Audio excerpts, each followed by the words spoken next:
welcome to Adobe Live. Happy Halloween! Woo! Woo! Hey, Val. Woo! Hey, what's up, girl? What's up? I just want to say hi to everybody in the chat real quick. We've got Wade modding today. Thank you so much. It's Club Wade in the house. Whoop, whoop. We've got Umacorn. We've got Annika, Steve, General Kenobi. Hello there. Hello there. Sean Cosell. We've got so many of our regular friends in here. I see some little new faces peeking out here and there. So thank you so much for being here. I just want to remind you, if you haven't already, please subscribe to our new Adobe Live channel on YouTube and stay up to date with the latest streams, participate with the Adobe Live community, and so much more. And also, you can start your day with the Photoshop Creative Challenges hosted by our one and only Sam Peterson. Sam Peterson, Every weekday at 9 a.m. Pacific. Tune in to challenge yourself with a new prompt every day. Now, this lady don't need no introduction, but we should introduce her anyway. This is the one and only VooDoo Val, who is a favorite here on Adobe Live. Everybody knows, but who do I see before me? Geralt? This is Voodoo of Rivia. I even have, you can't see it, but I even have the necklace. I've got it on. Yeah. Wait, is that made of metal? It is. This is dangerous. It's actually been stabbing me Oh the whole time I've been sitting here. But yeah, so we're in like full Halloween garb. I would love for everyone to take a look at the glorious makeup of Anna Davis Court today. She has pulled off a feat of magic that I could not hope to achieve myself. For today, I've got pointy eyebrows, not pointy lashes, but we are bringing the Halloween today. Yes, folks. those eyebrows are cut. Yes. So yeah, hi everyone. It's good to see you. Again, my name is VooDoo Val, and I am a digital painter. I hang out here on Adobe Live a lot. I specialize in like dark fantasy portraiture and stuff, which is a lot of what we're going to be doing today. We're going to be painting some spooky witches, and we're going to be animating them too, because we're going to be working in Fresco, and I love the animation features for Fresco. But I can show you some of my drawings if you would like. I think actually I will show off this handsome devil right here. You folks might know him. His name is Andrew Hockrattle, and he is fabulous. So this is a style that I work in sometimes. I suppose this isn't dark fantasy unless you count how much magic is contained within this man.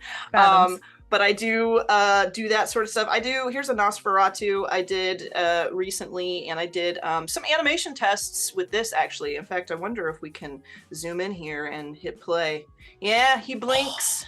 He blinks. That's so awesome. So we're going to do something like this today. I'm going to be painting a portrait of a witch, and I've got a sketch all laid out for us. But my witch sketch, her eyes are closed, which means that at some point with animation, we're going to have to open them. And she's got no color palette picked out for her, nothing of the sort. So I'm going to need some help from you, Anna, and from the chat to let me know what colors I'm going to be using today. We're going to be, aside from making her blink, we're going to be making some cool magical items, swirl around and doing some fancy stuff with the motion features. So if you folks have any ideas about that, let me know.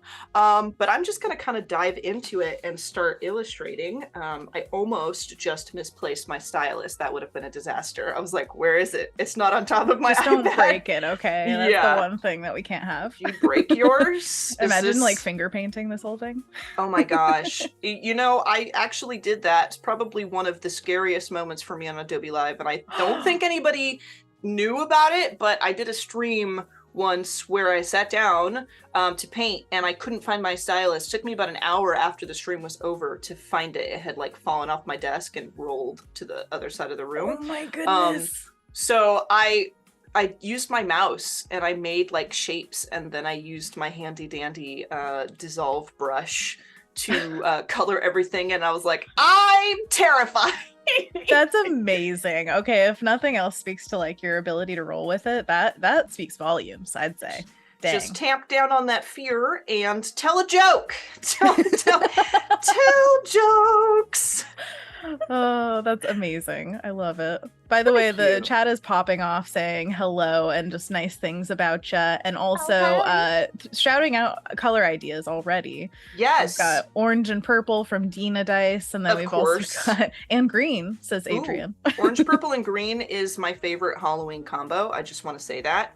And if nobody suggested it, I was going to put it on the list. So orange, purple, green definitely is one that we can do. In fact, what I'm going to do on this layer above everything here, as I start blocking in my shapes and values and things, I am going to actually snag some colors. I do have some colors in here because one thing that's really cool about Fresco is I have actually, this is typically how I work in Fresco, is I pulled in some really cool art that I found on Pinterest just as inspiration and as like color palette reference. So I'm going to unhide this because there's just some really cool paintings that I just thought were super inspiring. Like I loved this girl's hat. I loved the color palette for this painting. And I just thought that these colors were really cool because they're like so saturated and so crazy. I just thought it was neat. So I think you can see like from all of these, like a lot of inspiration that went into it. And while I'm looking at it for inspiration and there might be similar themes in the sketch I've put together, it's not exactly the same, you know, like I tried to make my own original piece that had like the vibe of what I was inspired by. And when you import a photo, from your camera roll into Fresco, it actually made me a color palette from each one of these images. Wow. So it samples a collection of colors from them. And so I have those and I really like them. Like there's some good greens and blues and purples and things in there. No orange though. So we should, I think I'm going to snag, like, I love this like crazy sour green color. So I'm going to throw that down. And I'm gonna kind of scroll over and find like a nice burnt orange. I think burnt orange is my favorite orange, you know, so we'll snag like a burnt orange color. Burnt orange. And then snag one of these purples. We could go like purple, or we could go lavender, like something like that would be like really cool. So there's like a good triumvirate of awesome colors there. Loving it. So I'll leave that there, and if somebody else wants to throw some cool color combos in, definitely let us know in the chat. Do you have any suggestions for colors? Because you're kind of the painting color queen. Like you really are. I love color, but yeah, I am down with this palette through and through. I think it's also a good range of values because you've got your like fluorescent really bright, and then you got the mid and the dark. And I feel like we can kind of alter them as we go if we need some like subtle changes, if we feel like it. But I think they're pretty good as far as like how they work together, as you say. Well, and they're all secondaries, right? So they're all instead of primary, you know? Yeah. The mixes. And I like, honestly, I like colors like I like my music. And that is slightly odd and a little bit sinister. So that, I feel like that's the kind of colors that we've got going here. I like that description quite a lot. Thank you. By the way, Paul says, OMG, for 1 minute I thought I was in the wrong place. Nice to see you again, Val. Hello. Hello. And Eddie says, curious how Fresco responds to cross-app importing. Seamless? Oh, yes, very seamless. So I, before I started painting on my iPad using Fresco, I was predominantly a Photoshop gal. I was always using Photoshop, and I got the iPad, I got the Apple Pencil. I decided I wanted to try it so I could have like a portable method of painting. And my journey into that has kind of transformed Fresco into being a minimum of 50% of my workflow, because when I save, actually, I'll just save here. When I, like, if I were to like kind of come back here, you can see all of these are saved into the cloud. So as long as I can go into my Photoshop and I can open any of these files and work on them, and as long as I save it as a Creative Cloud document, then it'll save and it'll have all of those changes in Fresco when I open up Fresco, and I can go back and forth. So I do that all the time.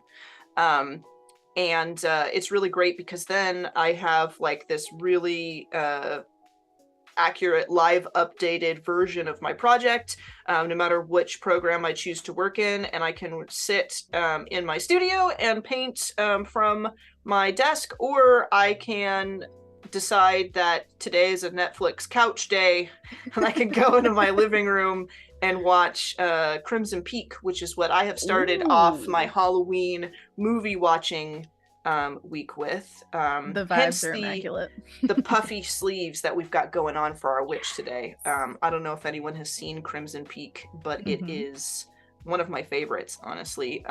Guillermo del Toro is a huge inspiration of mine art-wise. I think that the cinematography in his films and the stories and like the artwork, the concept art, like the costume design, everything always makes me want to paint. So that's definitely something y'all should check out if you need some art inspiration. Yeah. Have you, by chance, Anna, checked out Cabinet of Curiosities yet? Not yet. I really want to, because I was about to say Guillermo's been popping off. Cabinet of Curiosities and Pinocchio is coming out soon, which early reviewers are saying great things. So I'm excited. Cabinet of Curiosities, I can tell you, is really, really good. Yeah, it's really good. I'm a snob about these sorts of things, okay? If you're gonna tell me that you've got some new spooky stuff out on Netflix, I'll be the judge of that. So I watched it and I'm impressed, y'all. I'm impressed. So if you need some spooky art inspiration, check it out, y'all. That's awesome. Speaking of which, that's a great common question that we find on the live streams is, where do you find your inspiration? So are there other places that you found pockets of spookiness that you like to follow? Oh yeah. I listen to audiobooks a lot. Audiobooks is like one of my favorite things. I used to read constantly. Reading was like one of my favorite pastimes. But I find these days that I'm a lot busier than I ever was, and if I pick up a physical book, I will neglect my responsibilities as an adult to sequester myself in a reading nook and never put the book down. So I have turned to audiobooks because that's I can consume the stories and still have the use of my hands and eyes for other things. So I listen to a lot of books. I have been listening to The Sandman. Yes. I just dove into Sandman Volume 3, and it is excellent. I also, probably one of my favorite book series of all time is the Jane Yellowrock series by Faith Hunter, who just came out with book 15 this month. So I love it. If you guys are interested in urban fantasy, Jane Yellowrock is a Native American skinwalker / biker mama living in New Orleans. So, I mean, I'll stop there because I know that's enough. Yeah, pretty much. There's the selling point. I love it. So I love that. And I also love listening to like old horror classics and stuff. So I definitely get a lot of inspiration from there, for sure. Definitely get some, what is her name? The one who did Frankenstein. Mary Shelley? Mary Shelley. I was gonna say like Mary Elliott for some reason, but yeah, Mary Shelley, the classic. Yeah, it's a good listen. And they have I don't know if you got, obviously video games. I get a lot of inspiration from video games, and one of my favorite video games, which is kind of a, not recent, but a newer game compared to a lot of the others that I really love to play, is called Darkest Dungeon, by Red Hook Studios, which I actually had the honor and pleasure of doing artwork for one of their DLCs that came out a while back, which was kind of a dream come true. But they have a voice actor who is like the narrator of that game. His name's Wayne June, and his voice is incredible. It's terrifying and amazing, like spooky velvet, and he narrates the H.P. Lovecraft audiobooks on Audible, so double the spookiness. It's pretty crazy. It makes such a difference to have a great narrator, I think, because especially if they do the voices, you want to have that range. Oh yes. So yeah, I listen to a lot of audiobooks, play a lot of video games, watch a lot of movies and TV shows, and I also like to write stories. Speaking of which, Steve Casaboom, said, if the legend is true, a story contest is where Mary Shelley wrote Frankenstein, which reminded me NaNoWriMo is coming up. Have you ever participated? My brother and I are participating this month, so we've been working on a project that we have yet to launch. We've tried a couple times, but it's just a lot of work. But my brother is an incredibly talented musician and world builder. So he and I have started writing scary stories and narrating our own audiobooks. Oh my gosh, creative family. I love this. We've been having a blast with it. So we have written an outline for a story, and we have started like sitting down doing like speed writing sessions and getting it all down, and hopefully by the end of the NaNoWriMo month we will have a story recorded in full and released. So that is so cool. Cross your fingers. It. Yes, yeah. So we figure I can like paint all the characters and paint the environments and landscapes and stuff, and then So we'll cool. go halvesies on the writing, and then my brother has been working on original soundtracks for each story, like making a theme song for each installment. So I imagine you guys are just gonna have a whole experience by the end. It's gonna be like what is it, wolf cat? Oh, yeah, gosh. yeah. You know what I mean? I know what you're talking about. Oh golly, I can't remember the name of it, but yeah, a whole like walkthrough experience of your world. I would love to like eventually elaborate on like all of the stories we've kind of worked on in a video game, because I feel like I would love to know what other people in the chat think about for this, but I feel like a video game is kind of like the ultimate expression of art, because like it combines aside from taste, it kind of hits all the senses, you know. You can and so many different kinds of art. You can have music in there, you can have writing, like storytelling in there, visual art, like the interactive nature of like telling a story in a unique way. It's just like so much happening, and I'd love to like be able to make a game someday and kind of get it all out there. So that is awesome. I love that goal for you. By the way, everybody says both congrats and best of luck with this project with your brother. Thank you. We've got a few questions about your artwork that you're doing right now. One of them is from Wade saying, Val, are you painting in values first, then you move to color? Yes. In fact, all of my paintings, I would say maybe not all, like 95% of the paintings that you folks have seen from me all started in black and white, and I use blending modes to lay in the base color towards the end, and then I start painting in color. So I will, you know, get the values in and get everything kind of looking the way that I need it to look, and then we can start like piling on the detail and stuff. I like this. I feel like this is a good base. It's looking beautiful and moody. Yeah, and it's still like it needs a little cleaning up, because like I feel like her face could be more distinctive, but I think it's coming along. What I'm gonna do now is like I feel like I have all of the little pieces in place. Everything kind of looks like you can read it, and now I'll come in and kind of change up my brushes a little bit and start making her look like kind of pull the detail in her face out, because I feel like the face is going to be the focal point for this, you know. It's like right there in the center, it's the main portion of our subject, so that'll be the part of this that is like the most detailed, and then as it gets closer to the edges, the detail would be a little more sketchy, a little more impressionistic, like not as I wouldn't say that I paint in like photorealism. I would say like semi-realism, because I exaggerate things and stuff a lot, but it'll be the most detailed, like photo-esque portion of the piece.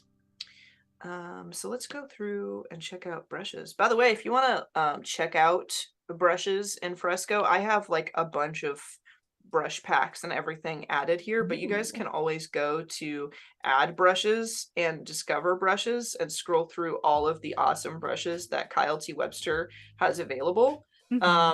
And then let us know in the chat as I go through and start using things if you guys would like to know the name of any brushes I'm using, because I've got like tons of favorites, kind of crazy, and I'd be happy to let you know which ones I'm using specifically. For sure. We did have a question about brushes specifically. Eddie Garcia is asking, saying watching the brush strokes, is transparency determined by pressure of stylus?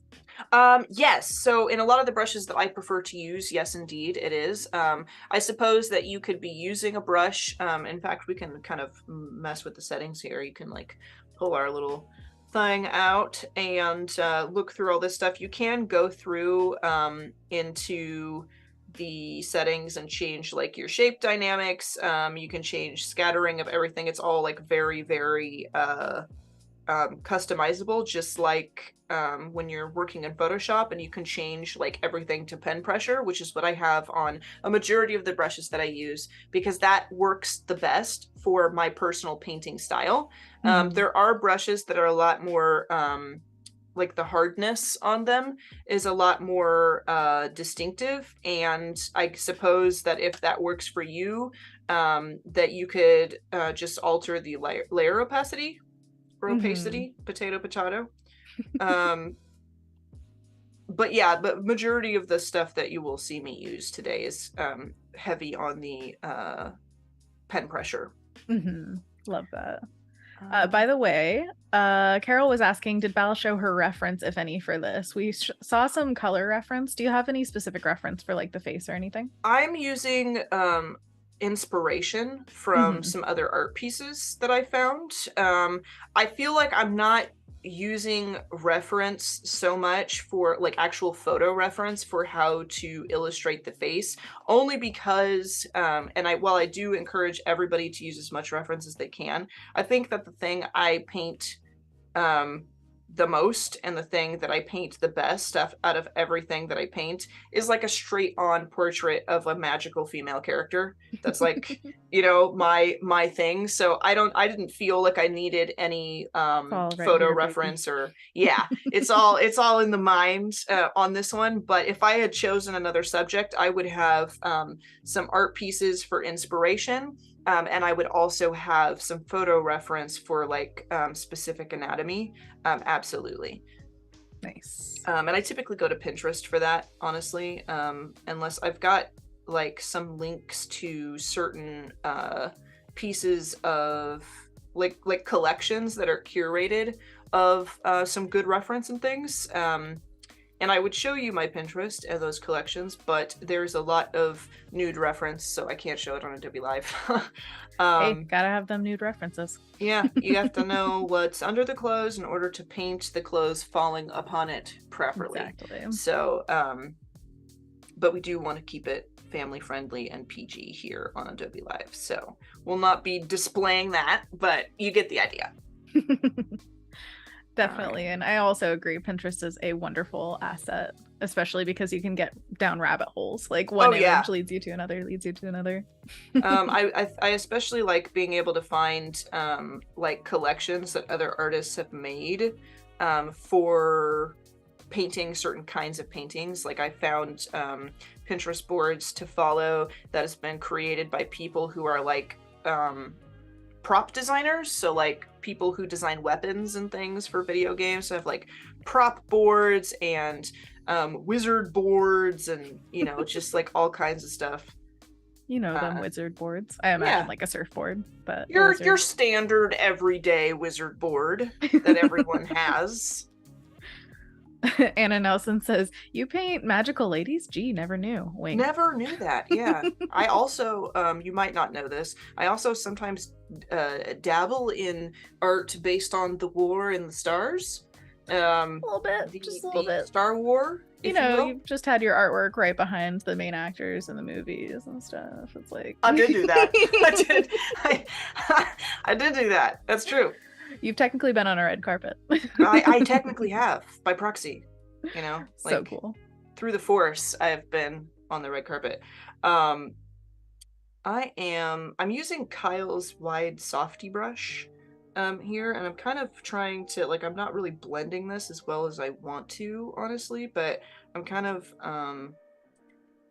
like moving it around just to kind of see what I can get. Another thing that I started doing like a week ago, and this is not something that has been like part of my main workflow for very long, but I'm gonna do this and just see if it works. I've been I'm gonna select multiple, and I'm gonna group all of this together, and I'll duplicate my group, and then I'm gonna merge this real quick. Yes, I do this all the time. I love merging. Yeah, it actually, like, I always save a group, but I do like to merge. I'm terrified that I'll do it and be like, what have I done? I need my layers back. So I go back to it, but then I go into my smudge brush, And I've been like blending some of my harsher sketch lines, if I can make sure. Yeah, like just kind of like, because I know that this is gonna be skin, so I've been like coming through and like blending everything around and getting that like smooth vibe that I know I want. Because sometimes my sketches are really harsh, and if I blend it and like smoothen everything with my smudge brush, sometimes it works. And it's not like perfect because you can still see like a lot of these smudge lines, but what it does do for my brain is make everything softer so that I can stop worrying about working with the harsh lines that I've placed in and then start adding detail. So I'm going to leave it like that, and I'm going to come in and kind of smooth, add like an airbrush texture to everything here. And then if I make a new layer, and grab my brush, then I can come in and start to clean this up. And something that I might do as well is sometimes I will turn, like if I heavily paint on something and I need to change it a little bit, I will turn it on a lower opacity and start painting on it from a layer above, so that whatever changes, because if it's at 100% opacity and I start trying to paint changes over this, it'll start to look muddy and it'll start to, like, it's hard to deviate from the path I've already taken if everything is very harsh. So if I turn the opacity down and then make a new layer and grab like a soft gray color and throw that back there, then everything is kind of faint. And then I can come in with a darker value and start to make the changes in a very noticeable way. They stand out. Yeah. So I'm actually going to change my brush, and I think that I'm going to use one of Kyle's harder brushes. Where are you? There are so many brushes to choose from. I know, and I was like, I tried to make it easy for myself by making a favorites, and I just have like 100 different brushes in my favorites now. So I mean, I need this one for that, and this one for that. Yep. Okay, there we go. Robzilla's taken over the chat. Hey, Rob. Yo, I met Rob in person for the first time too. No way. We were just talking about Max before the camera. So, Max, you guys met. Yes. That's fantastic. It was amazing. Another person I've never met in person that I just started randomly dancing at. Yes. And I don't know if you knew who I was at first. And I was like, would you happen to be Robzilla? And he was like, would you happen to be Val? Fill in the blank. That's me. How's it going, friend? Apparently Max was just a dance party the entire time. It was. That's all we did was dance, honestly. I love it. Oh, it's so good. All right. She becomes witchier. This illustration becomes witchier the fleekier these eyebrows are. Absolutely. So please just like fur. Make it like... Anna Nelson says, cue me just getting in. I can read. I swear. Cue me just getting the hang of animation in Fresco, but painting in it is still a learning process. That just speaks to the animation tools are pretty intuitive. They're pretty awesome. And you gotta like, I don't know, this is something that I agonized over for a lot of years when it came to like learning a new program or finding my groove. Some places like, I made the mistake for a long time assuming that if I wasn't doing things exactly the way other people were doing things, that meant that I was just like not succeeding at like trying to use that new program or trying to paint or trying to animate or whatever it was I was trying to do. And I would go and search for other people's methods and learn from other people, but I would forget that one of the most valuable points of like learning, as you say, to like animate in Fresco or paint in Fresco or do any of those things in any program, is not forgetting the value of the way things come to you naturally as well. So if you're having trouble getting the hang of doing a certain kind of art, don't forget not to constrain yourself too too solidly to the way somebody else does something, review the training that you have available to you, be it YouTube videos or hanging out here on Adobe Live, and follow what people are already doing. But if something starts to feel awkward to you, remember that doesn't mean that you are failing. It just means maybe follow your gut and do it slightly differently in a manner that suits you personally, and see if that works. I agree with this. Find a wholly. groove, do it. Yeah. Because I can't tell you how long I spent like trying to do something only to realize that I was trying to do it like somebody else found they can naturally do it, but not in a way that came naturally to me. Exactly. And it was a pain. Well, and also I feel like after years of doing artwork, I still find myself in the paintings always, where it's like, as much as I try to emulate other people's styles, it's always going to have a dose of you. Yeah. And that's where I feel like, yeah, the process also has a dose of you in terms of like, you know, what's comfortable naturally. And it's not always what you feel like you should do or what you want to do, but like, yeah, learn to embrace it. I totally agree. It's so much better when you learn that like, this is just the part that I enjoy.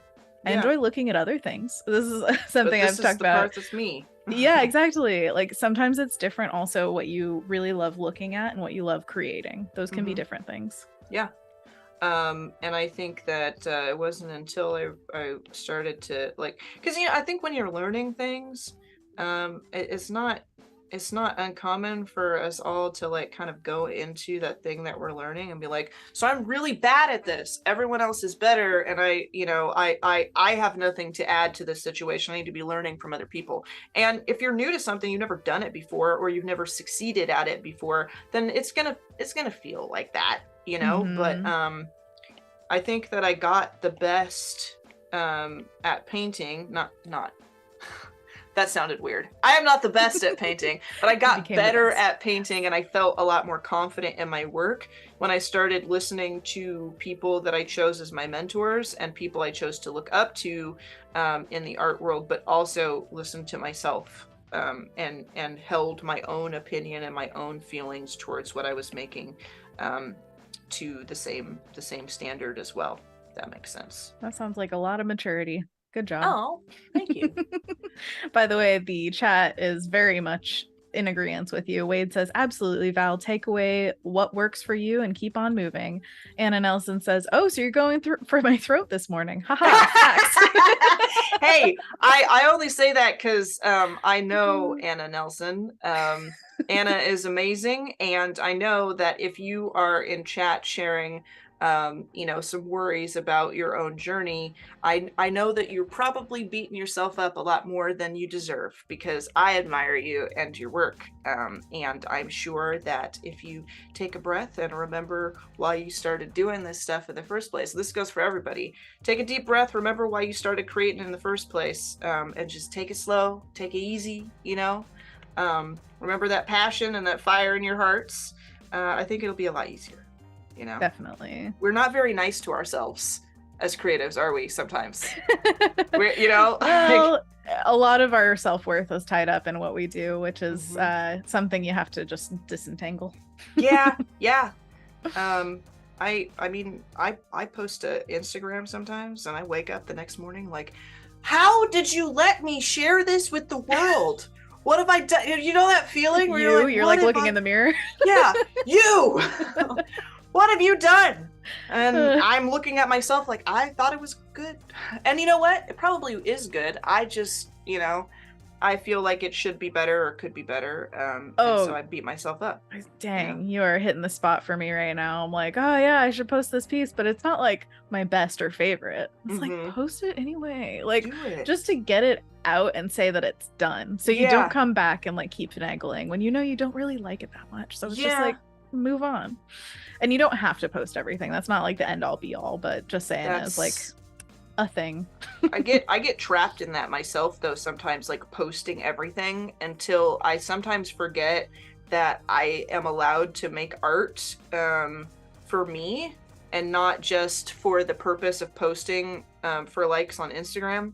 you know? Definitely. And then when I spiral into that mode where I start posting specifically like not allowing myself to do art just for the joy of doing art, but like having to have a purpose and like a professional design to everything, that's when I'm the most self-conscious of my work, honestly. When I'm worried about like how many people are going to favorite this, how many people are going to see this, you know, I get really in my head about that sometimes. And you got to take a breath, you know, and step back and do things. And if you make something, just because at the end of the day you don't feel like you want to post it to social media, does not mean the day has been wasted.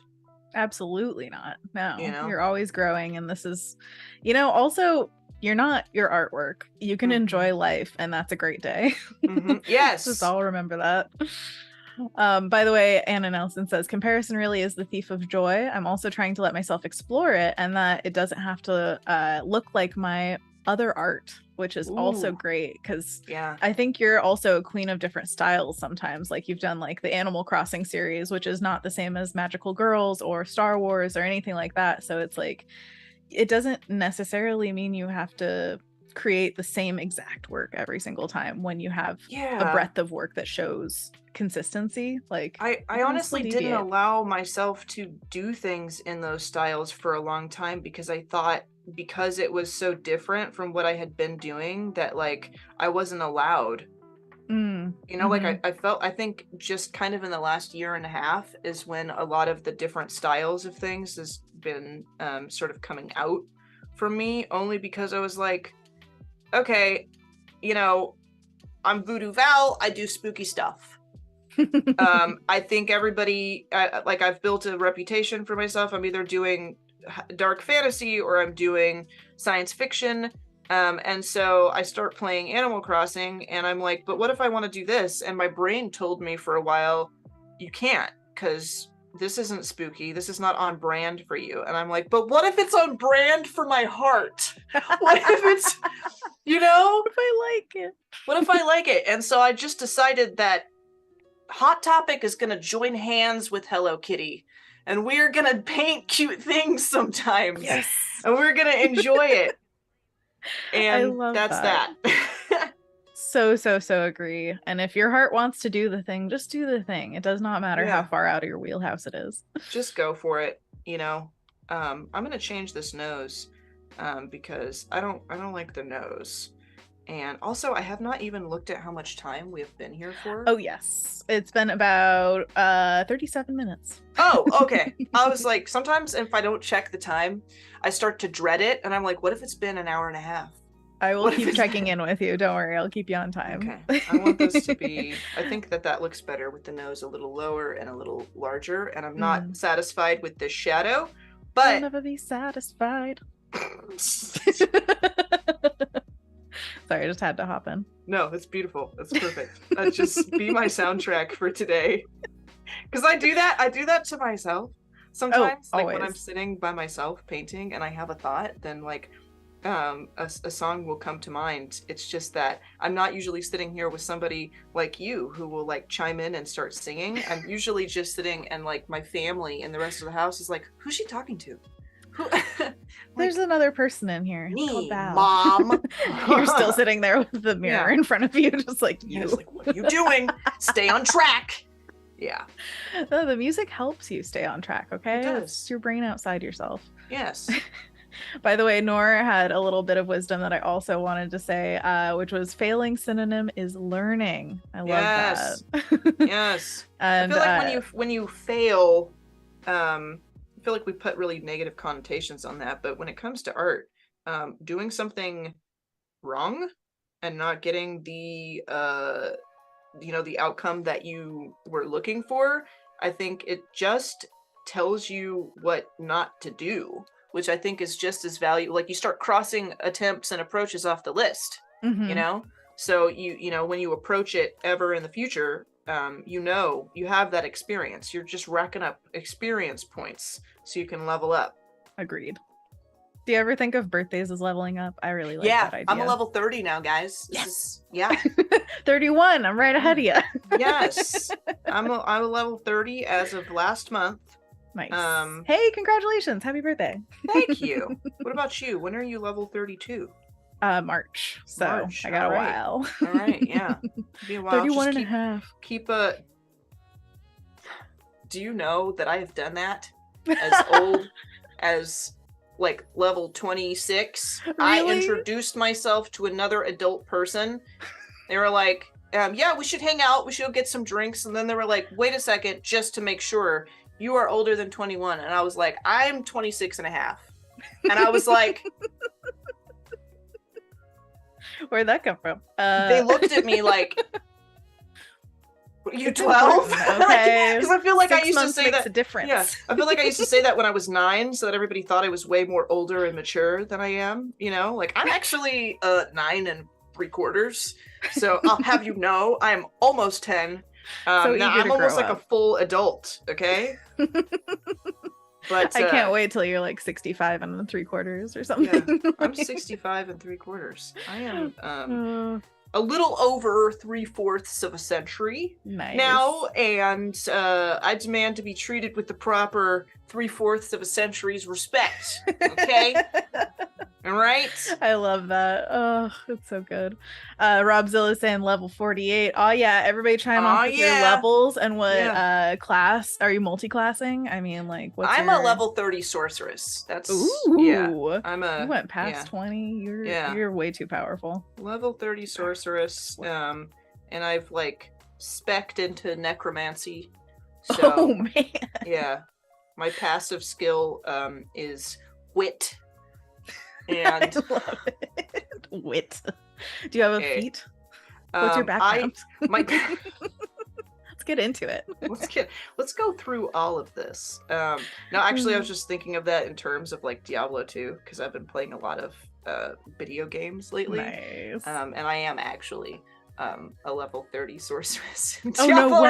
Right yeah. Oh my gosh, it's your other life. I love it. Which is heavy on the inspiration for me. Also, we are starting to pull the face out of this gray void. Finally, amazing. She's looking great. For anyone who is here for the art. Oh yes, we're all here for the art. Sorry if we go on tangents, but like no. I'm just kidding. Level 3013. 3013, you know? Duh. Oh. Level 11, anyone? Anna's a dry wit. Dry wit. I've got 37 spec points into dry wit, and you cannot defeat me. Oh, and RB says, I wish I could draw like you, Val. Like, put those points into the drawing skill. I appreciate that.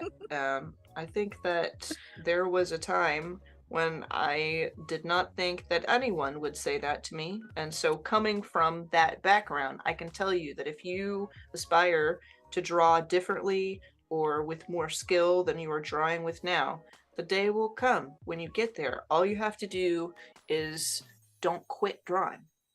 You know, that's all you got to do. All you have to do is never quit, you know? And also please recognize that when you get to the point of doing art where people admire you for it, I say this a lot, and I really, really mean it. There is no Harry Potter owl that delivers you a scroll that says, you made it. You're a good artist now. You will probably always feel like you could be doing better. So if you feel insecure about your art, that does not mean that you're not a good artist. Mm-hmm. Keep that in mind. Love it. Val, you're just dropping all the wisdom. I'm trying my best. Because I had a lot of insecurity about my artwork for a really long time, and I still do today. And I think that one of the things I wish somebody would have told me as I was making my way through my art journey is that it's okay to be scared, and you don't wake up one day with absolutely no fear when it comes to creating art. And feeling those things just means that you really care about the art that you're making. It means that, you know, succeeding and creating great art is something that you're passionate about. That's why you feel that way. But feeling that way does not keep you from becoming the kind of artist that you want to become. If you're feeling insecure, it doesn't mean that you cannot achieve your dreams. So just take a moment to breathe all that in. That's amazing. Thumbs up, guys. Draw art, be happy. Yeah. So good. I didn't know Art this was vibes. going to be therapy, but here we are. I am not a mental health professional, but I can embrace you emotionally and give you tips that I wish I got before. So. I thoroughly believe that artists should have specific therapy, as in like art therapy. You know how art therapy is like a thing, but I'm saying like therapy about art, because there's so much mental stuff that goes with it. Oh yeah. It's a lot more emotionally and physically taxing than I ever would have believed in the beginning. Too true. You know? Mm-hmm. So. By the way, totally different subject, but Wade would love any tips for painting hair if you would reveal your secrets to him.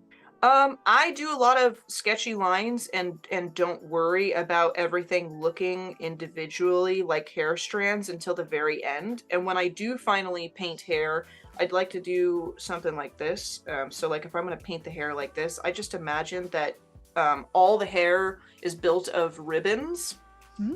So like we can detail this real quick. We'll detail this curl. So I'll snag like this color here. And I'm just going to pretend that this clump of hair is a ribbon. And I'm going to kind of flesh out this shape to it real quick. We'll grab a darker value and we will kind of do a little something like that. You know, so as you can see, I'm like kind of carving out this shape.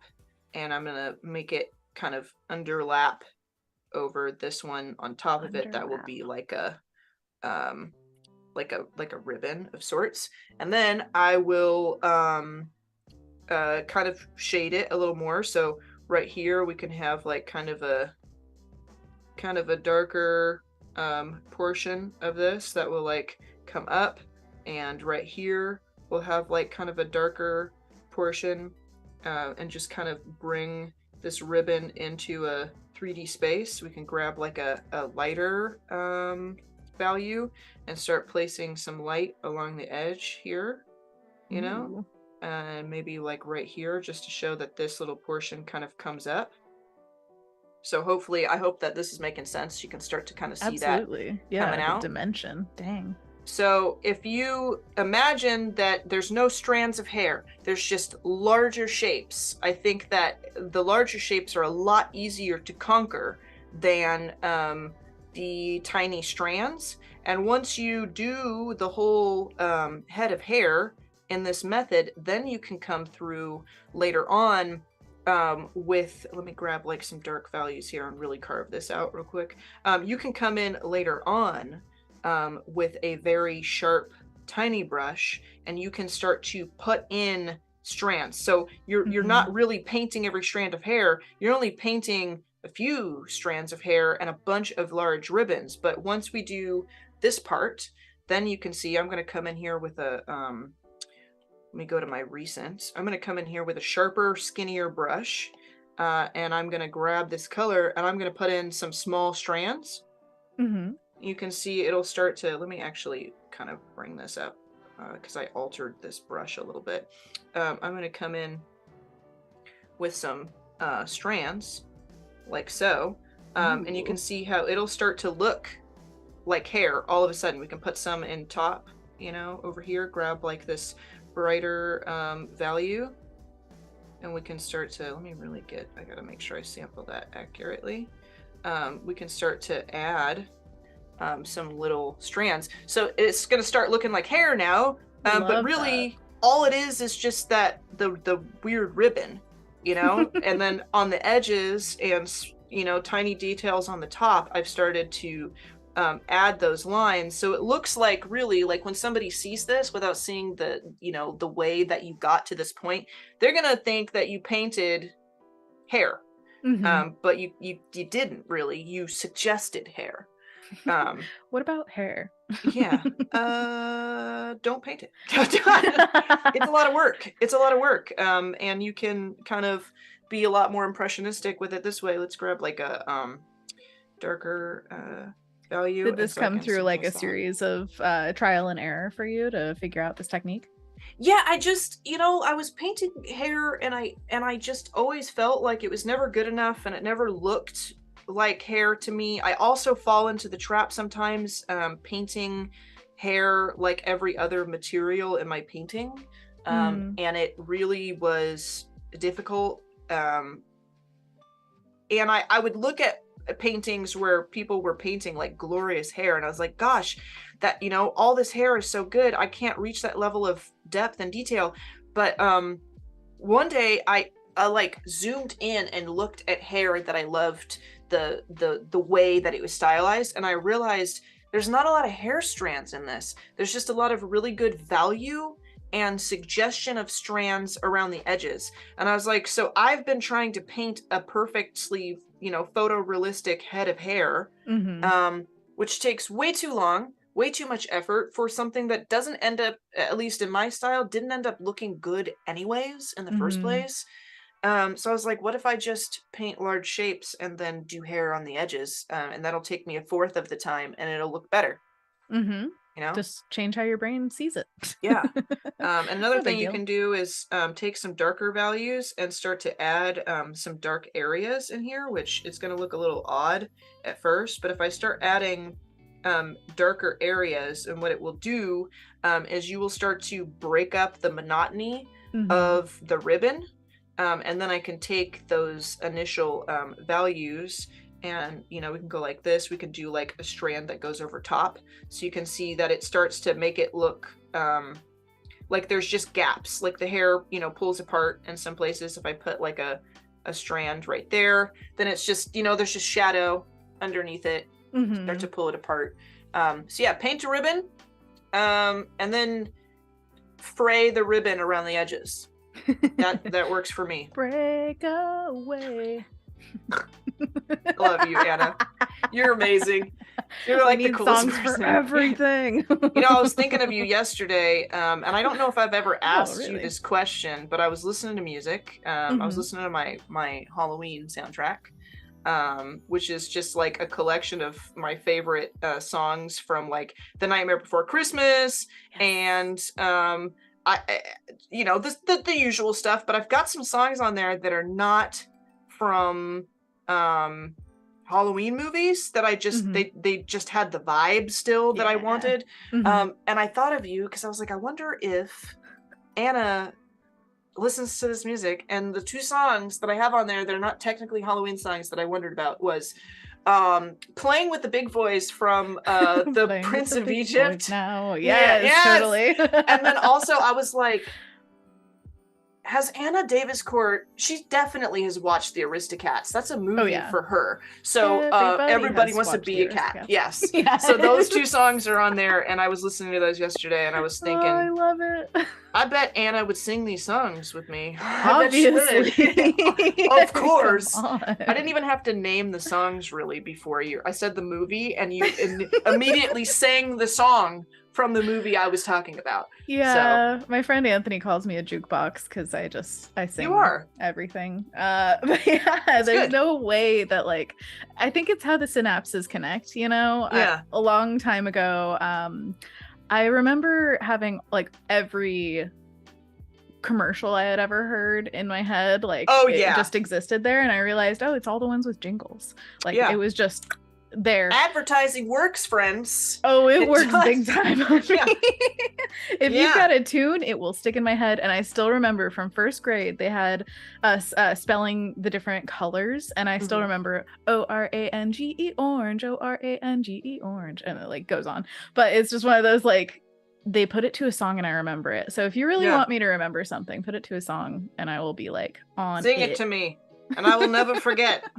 Sing to me. No, there's I follow an account on Instagram that's like nostalgia stuff, just things from my childhood that used to be on TV. And one of them that this guy makes videos about is like, you ever have the TV on in the 90s and you wake up at 2 a.m. and they have those commercials on that are playing like the 'cause I'm your lady. And it's like this lady walking on the beach, and I'm like, I know all of these songs, but I only know those parts from the commercial, and I will only be able to sing them if you play them in the order that they showed up in this infomercial. But it's like those little jingles and stuff, it like gets like a serious emotional response for me. Yeah. And I never forget those portions, because if you give me a quick jingle, it'll be stuck in my head forever. And it's also that time in life, right? Like Yeah. it's not always that you were up at 3 a.m. and like listening to those things. So I totally never agree. planned to be there. I'll be honest with you. I never planned No one ever to does. see them. But like I have probably seen that Enya commercial a million times. Oh my gosh, Enya, yes. Yeah. I mean, she's a gift. So do, yes. do, do, do. Oh, that's too good. By the way, the whole chat is basically agreeing, singing along. Anna Nelson says, "Ha, my grandpa used to call me a human jukebox. Hashtag Team Anna." Heck Yes. yeah. And Wade The says, Annas "Yep, are very similar today. This is great. oh, Nora Representing has the Annas. a jingle in the chat. Oh, Oh. man, it's like ta ta la ta ta ta ta tu. Oh, I see it. I have no idea what that is. Guess the jingle? Yeah, I guess the jingle. I shan't, but you can tell me. How about no? I can't, because I'm not going to be able to discern it from there. You can give Yeah, us a hint very and you difficult. can reveal it to us. I would love to know what it is ahead of time and then reread the Lulus and Lalas and then see if I can hear it in my head. Wade said they would remix those. If the clips were out of order on the next run, it would throw me off. It has to be in the same order. It's like when you've listened to an album straight through a million times and you're like, wait, no, that song comes next. This is wrong. Does not, it's like accidentally putting my Spotify on shuffle and I'm like, this is not right. What's so funny because I'm always shuffling. I'm like, I can't have them in order. Every day I'm shuffling. Exactly. Here we go. I'm participating now. It's happening. One of us. One of us. The songening of 2022. Oh my gosh. By the way, loving the deep shadow behind the hair. It just pops it out so much. Thank you. I'm trying to like paint with the values here just a little bit, trying to sculpt with the light a little bit. Absolutely. And I love the cut of the cheeks as well. That forming of the face is so subtle and soft but still so defined. Thank you. You did a beautiful job. I do feel sometimes like I do facial structures the same. But it's like that's my favorite part of a face to draw is like that dimple in like where the cheek meets jaw. It's like one of my favorite things ever. So I mean, if you guys stop liking my art, maybe I'll change it. But as long as people are liking my art, I will probably paint most faces the same. I don't think anyone would look at your breadth of work, which, by the way, thank you, Wade, put a bunch of links to your work in the chat, but also check out VooDoo Val's Behance, Instagram, everything, so that you can see the breadth of work. And I highly doubt anybody would look at all of your portraits and be like, you're just doing the same face again and again. You're just doing the same stuff. Like, nope, they all look dramatically different and they're all unique pieces in their own right. There are so many little things that make them just beautiful and juicy. This dwarf looks exactly like the Lady Venom you painted, and I want a visual refund. I like the idea of somebody time back. No, I do. I'm making jokes, but like sometimes I do feel like, like I look at my work and I'm like, it kind of looks like 20 people drew things and put it in the same account. Have you ever felt like that? Not about your work. I mean, I think it's a very individual thing of like each artist has their own feeling about their stuff. That's my insecurity currently with my work, and I feel like that all the time where I'm like, are they going to believe that the same person who drew this demon also drew Isabel from Animal Crossing? Okay, so here's the gift and the curse of art. The gift is that you can make the art. The curse is that you're never going to see it how other people see it. I will never. Yeah, I don't think I ever will, but hopefully that speaks to other people. Like you never know how people are going to react to the work you put out in the world. So when in doubt, share it. Just put it out there, Tell artists they're great. Yeah, just or their work is great. Separate the person and the art. But yes, definitely. Hey, Val, have I told you lately that I absolutely love your work and it just speaks to me on so many different levels? Thank you so much. It's beautiful. I love looking at it. Like I see it and I enjoy it. There is happiness there. Oh no. That touched my heart a lot more than I was going to. That's so nice. That's why everybody should say it. I admire you a lot. Absolutely. That's the thing is we forget to say this to each other. And I feel like there are so many moments where I do just like scroll through somebody's work and I'm like, this is wonderful. And I'll give them a like or something, but I don't say it. I'm not like, hey, this is really great. And I should do that more often. Sometimes I reach out and I usually, actually, there's been several times where I'll look over at my boyfriend and be like, would it be weird if I message this guy and tell him his art's good and I want to be his friend? Is that? Not at all. Do it. Please. I've done it a couple times. Not everybody replies to me, but a few people have replied and be like, wow, thanks. But every once in a while, like I'll find an artist and I just like, hi, stranger here. Stranger danger. I saw your art today and it made my heart happy. I hope you're having a good day. And I'll just leave it at that. And I don't know if it's weird or not to do, but I do it. I do that. Not. Well, how would you feel receiving a message like that? I'd be stoked. Exactly. Yeah. I'd be like, wow, this is nice. This is super nice of them to say to me. That's exactly what it is. And I hope that you feel that the chat is here with you because they really are. There are so many people popping off just saying like, yes, truth. I love it. I love you guys. You guys are great. Yeah. Oh, you are great. Gareth says seeing the Lady Venom emerge from a blank page was an awesome stream, Val.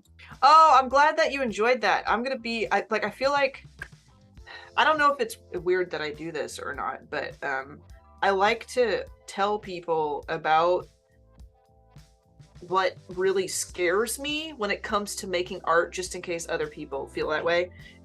Because I, for a really long time, thought that everyone who made art that I perceived to be like better than mine, or everybody who was at a point in their creative career that I perceived to be above mine, never got scared. And so long as I was scared, I would never be there. So I like to tell people what terrifies me, just in case they feel that too. When I did that stream for the Lady Venom thing, the whole time I was painting that, I was like, please let this turn into a painting.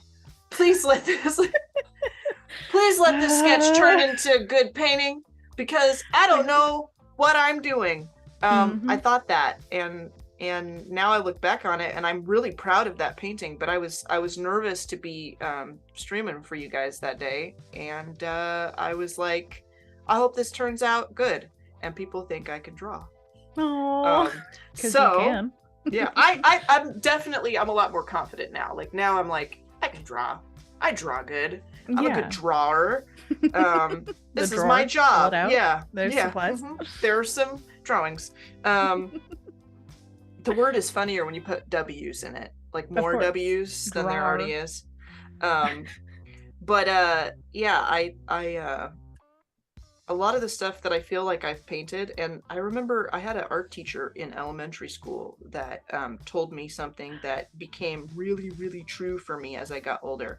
When I was little, we would have, I don't know why it was like this, but like 1st through 6th grade, we would have like a PE teacher and an art teacher that would come in a few times a month, and like they would show up, and the whole rest of the day, that whole half the day, was going to be either PE or art. And I used to wait for the art teacher like every time. I had it on my calendar. I was like, he's coming today. I'm gonna draw. It's gonna be great. Yes. And he was a sculptor. His name was Mr. Di Pasqua. I'll never forget him. And he said, all of the work that I make, that I like, I never sell. I never sell it. But all the stuff that I make, just to make it, for some reason, everybody wants to buy. And it drives me nuts. But it just goes to show that if you pursue art for a living, you will never, ever be able to interpret or predict how people will feel about your work, what it will do to them, what it will do to the world. And the only rule of thumb that I can tell you with any certainty is that things will be better so long as you keep creating art. I just, I can't tell you why people react to my stuff the way that they do. And if it starts to become very confusing for you, for those of you who will become artists, just keep making the art and don't worry about people reacting to it differently than you assumed. And I've never really forgotten. Yeah. So What grade was this? This was 5th grade. That was 5th grade. Yeah, that was 5th grade. Getting real with the 5th graders, dang. Yeah, he was really cool. He always talked to us like we were grown-ups and like was very serious about art, and definitely one of the people I've met along my journey on planet Earth that inspired me to make art. And I remember that, and I remember him saying, you can call me whatever you want, just don't call me late for dinner. And that was so he was also a dad. I didn't get that joke till I was 22 years old. 22 3/4. Yeah, 22. That's it, folks. Thank you so much for joining us here on Adobe Live. I've got to take off. You should contact that guy if you can and tell him all of what you just said. Like, I looked him up and I couldn't find him. I don't know where he went. He like traveled all over Northern California for a long time. That's amazing. Yeah. I don't know. By the way, we're about an hour and 5 minutes into the stream, just to give you an idea. I also wanted to take a quick break to read some of the chat. A quick break. If I can read it. Again, I am good at reading. Stony says, love Val and her work. I learned so much and it makes my day. Oh, by the way, are you ready for compliments? Sure. Okay, cool. Dina says, Val and Anna, I love both of your art styles and you are both great. Oh, that's very Thank nice. you. Oh, here's a question. Adrian says or asks, Val, do you use any kind of screen protectors on your iPad to help with drawing? I don't. I do not. I've heard that for some people they're very helpful. But I don't have anything placed over my iPad. Maybe I could get like a clear one that's just to protect the glass, seeing as like I do so much of my work for my job from this iPad. That would probably be a good idea. But I don't have any of those things like that give like the texture to the screen or anything like that. My sister does. My sister has one of those that gives like the feeling of paper when you run your pen across it, but I don't like it only because in order to give that texture you do have to sacrifice some visibility, I think, because it's like frosted. Yeah, slightly. It doesn't work for me, but there's a lot of options as far as iPad protection and getting like peripheral things that can improve or change your workflow. And I think that if some of them are right for you, that you should give them a try. Just go for it. Do some experimentation because we're all different. Never know until you try. Yep. Anna Nelson is saying, okay, this might make Val go, for years. I have loved your art. And I remember going, if I can create emotes half as good as Val, I will feel accomplished. And now I have done over 270 emotes. That's amazing, Anna. You've done more emotes than me. You've done. I have not done even close to that many. I mean, I've done them, but like you have far surpassed my emote making. That's Look at amazing. You. Woo! Go, Anna. Yeah. Oh, I love it. Nor is getting deep, saying art might be the only trace of humanity on our planet throughout history. That's why we all react differently to art. It calls deep inside oneself. Deep. Well, yeah. I mean, the remnants of ancient civilizations and all kinds of things, the remnants that we usually find are gorgeous buildings and artifacts, pieces of artwork.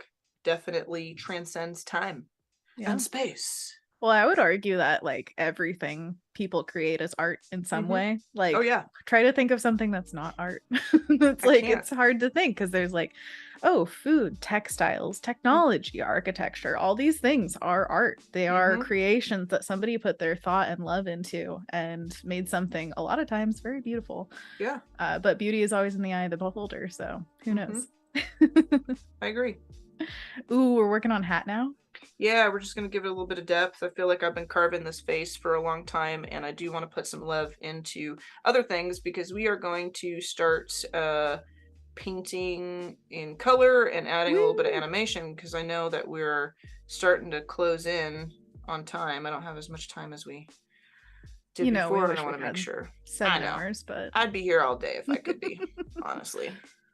Well, I mean, you're on so many things, so you kind of are, but I suppose, actually, yeah, because with the challenges and everything. But the challenges right now are being led by, for Photoshop, are being led by a fabulous magical creature here on Adobe Live by the name of Sam Peterson Art.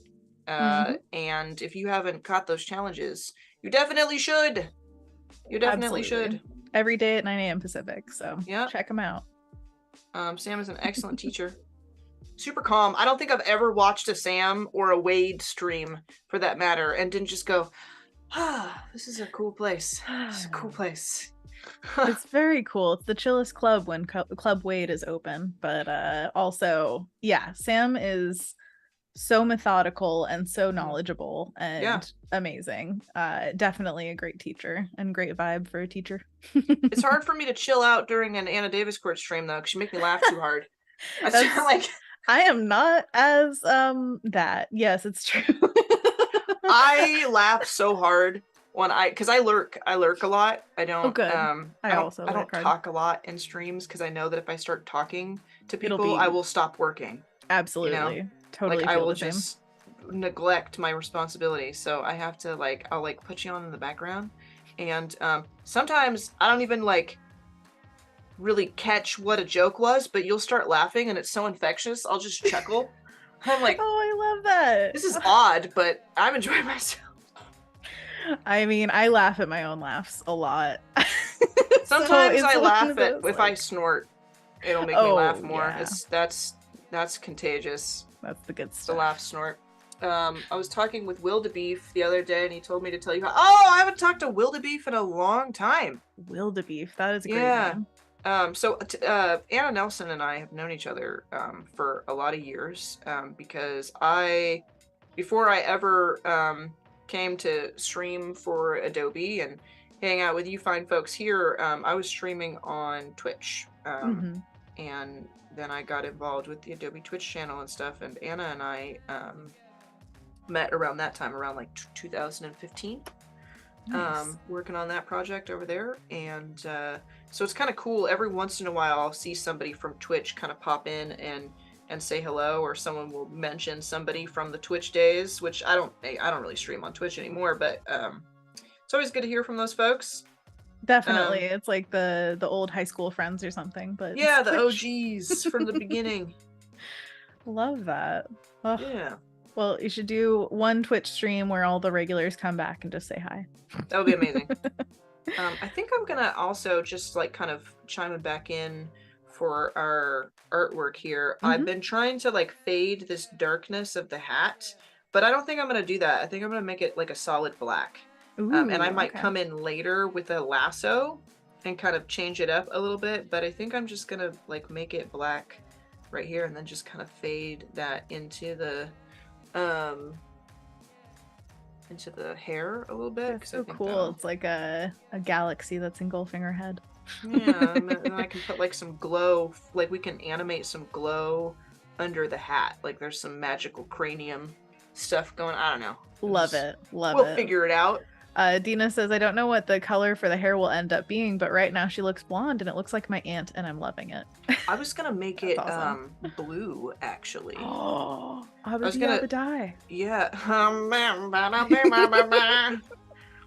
Love it. No. Anna, this is dangerous. I'm surprised we haven't been singing more, but to be perfectly honest, I've been trying to hold back a little bit because that would be all the stream is today. Absolutely. One song after another. No, it's just you make the reference and you move on. It's all good. You just gotta, yeah. It happens, folks. But yeah, hair colors, because also, did we ever get any more color combos? Because we got the green, orange, and purple hooked up here, but let me know in Yeah. the chat, folks, if there's any other color combo you want to see for the rest of the painting, and if you have an idea for hair, because right now I want like an unnatural color, you know, I want it to be something cray. Definitely. But let me know because I want all the suggestions to come from chat. Okay, so chat, try them off on your colors for this piece. Maybe some ideas for where that color might go. If you have any specific, like, oh, the hair needs to be this. It's gotta be that on, ooh, some kind of fluorescent pink eyebrows with like electric green hair. Yes. Give Or me whatever. the crazy.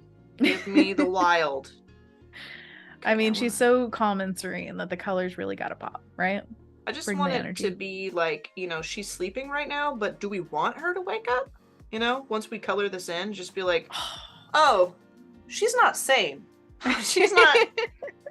Well, and when her eyes open, Yeah. which we're going to be animating in Fresco, then what kind of eyes will pop out of there? Like, I was she might thinking have like some like cat slits, you know, like the slitted eyes, like a cat's. Like we could make it super magical. Could you animate the slit slightly dilating?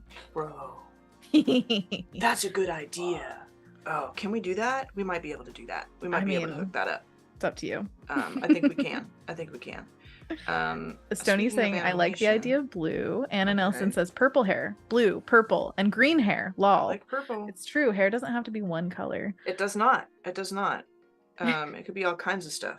Oh, Dina says, I originally envisioned orange hair when you started, but I do like blue. Okay. Orange might work too, because we do kind of have like colors picked out just a tad, so it could be neat. I want like some earthy forest stuff in her hair. Ooh, I too, love that. or like on her hat, like just like some random things, you know, some brambles or acorns or something. Right now they're just going to be circles and stuff because I think that gets the point across. You say circles, but they're like spheres already rendered. Jeez, just there. Yeah. Just thank you. Oh, you know what I like to do? After I spend a lot of time like painting something, I like to hide and unhide the layers so I can see how much work I did and like feel proud of myself. Yes. Oh, so much. Oh, that's awesome. The progress. Wait, go all the way down. I want to see it from the bottom. Yeah, okay. Yeah. What? Oh. Yeah. Oh, she's devolving. Oh, I merged though, so that's gonna be. Oh yeah, at one point. But, totally. I mean, I still just love seeing those. Oh, that's so cool. You know what I need to do is I need to grab a light value and I need to put like some shine on the eyelid. Cause she's shiny. Oh, we've got more. Oh, so many colors. Okay, so Nora says electric blue hair. Robert says tiger eye. Adrian says green lighting. Okay. Yeah, lighting. I was like lightning. I mean, Robert lightning said, too. I would not mind that. I mean, especially with the animation. What if you animated lightning being like crack? Oh, so cool. Robert said blue and white. Fiona says purple hair, red hat, lime green eyes, shadows. Ooh, lime green shadows would be interesting. Carol says maybe she's chanting. I would just have like a little going on. I wonder if we could, move the lips. We could probably do that, honestly, with like a really simple frame animation. We could probably do that. I mean, if you so feel. We'll Anna Nelson says, I swear you are basically just drawing my friend Haley. She currently has purple, green, black, and orange hair. Oh my gosh, Haley. I love it. Haley, slaying. I don't know you, gal, but sounds like you're doing it right. Love it. Nora says white teeth, lol. Thank you for the color suggestion. That was crucial. Yeah. Oh, and Carol says, and save. It's maybe Fresco. This is a good. Oh yeah, it's Fresco. True. It's just always saving. Yeah. But it is a good reminder to, what is it that Cody Bear says? Sip, save, and stretch. So if you want to drink some water. I did not bring water with me. This is a sad day. Wow. I know. I don't know what I did. I'm so sorry. No. Please forgive me, Anna. The vast room behind you probably has water somewhere, right? Yeah. Probably. But thank you for the reminder, my enchanted Carol. well back there, full of all the water I need. Yeah.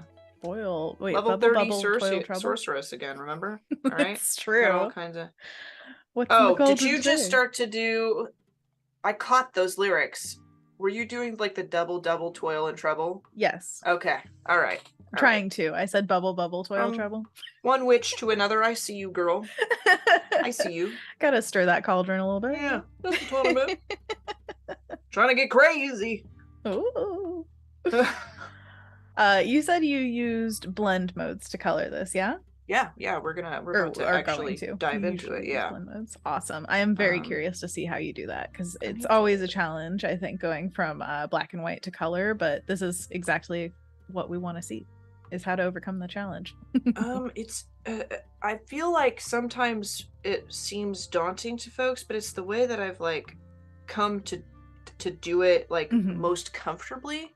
So I really like it. It doesn't seem that hard to me, but that's only because I started doing it because I struggled so much choosing a color palette and painting in color, because I felt like I was always like painting in colors and having to make a decision on what colors I was going to use at the same time as I was like trying to make the painting look nice, and there was just too many things for me to do at once. So doing it this way has been first maybe a crutch in some ways, but then like my most comfortable technique.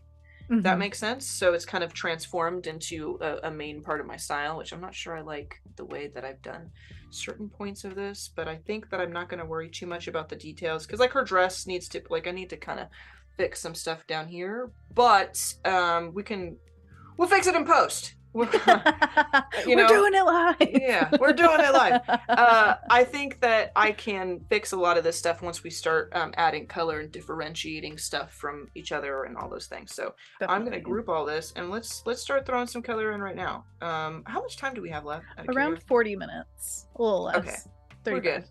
We're good. We got this.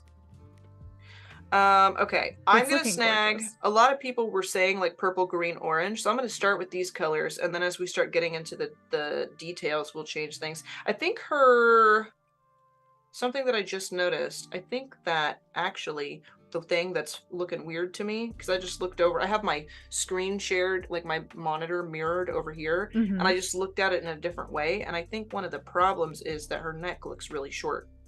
Oh, okay.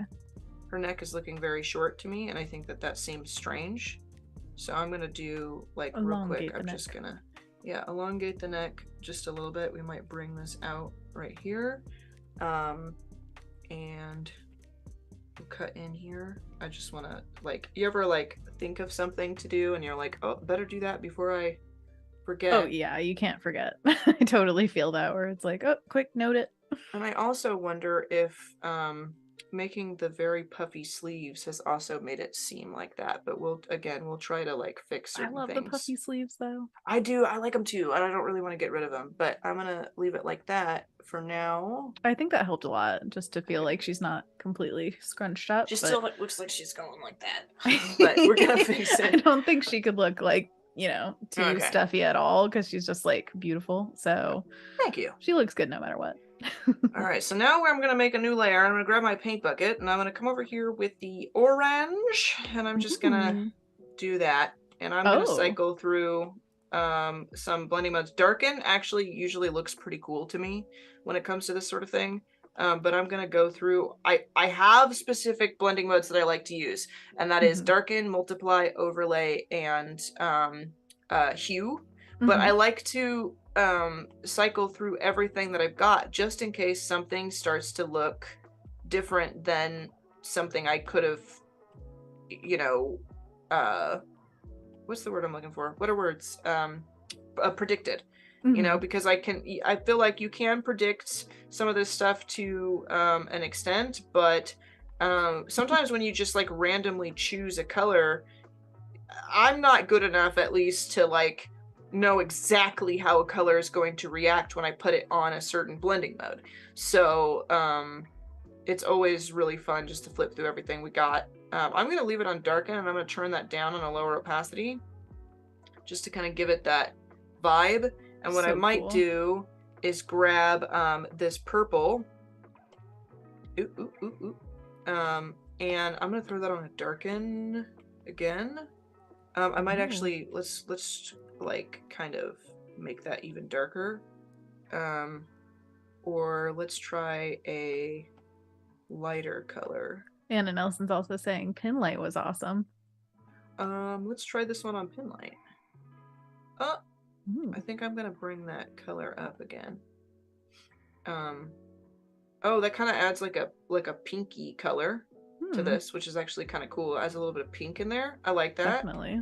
And then I'm gonna snag this green.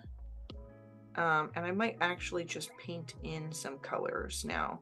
Because I might use this green, even though everything's like slightly orange. I might use this green as like a highlight color.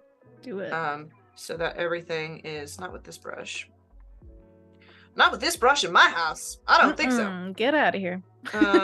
But like using this as kind of like the highlight and kind of bringing that out, and the way that it fades through the pink is kind of cool. Very cool. Start adding like a highlight here, like just kind of bringing the bowing of this like Cupid's bow out, and stuff like that. Like if you can imagine it being like on the eyelids here.